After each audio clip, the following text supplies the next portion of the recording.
L'entrepreneur, ce qu'on cherche, c'est quelqu'un qui ait des connaissances techniques affûtées, plus affûtées que larges. Évidemment, il faudra avoir les deux, mais enfin, on ne recherche plus d'encyclopédiste. Donc, qui ait des connaissances, une expérience. Je vois fréquemment des entrepreneurs qui ont commencé à programmer quand ils avaient 8 ans.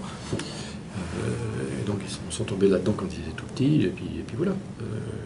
Je comprends, moi je suis tombé là-dedans, je parlais des 11 ans que j'avais quand j'ai vu les premiers transistors. Ça m'intéressait même avant cet âge-là.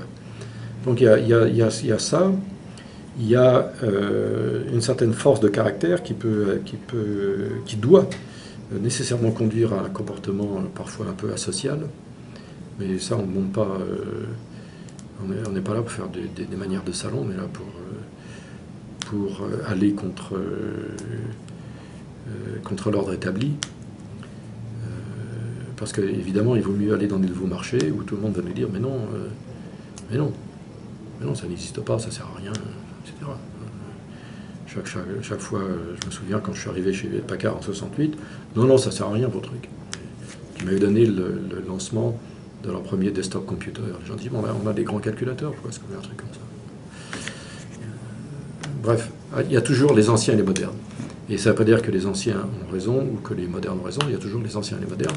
Donc il faut des gens qui aient un esprit un peu de contradiction, d'aller contre l'ordre établi, qui est une épine dorsale quand même assez solide pour résister au conseil. Parce qu'en fin de compte, l'entrepreneur ne doit en faire qu'à sa tête. Sinon, nous on donne des conseils, mais qu'est-ce qu'on sait? Je ne dis pas ça par fausse modestie, quoi que ce soit, mais bon, si on demande conseil, on va le donner.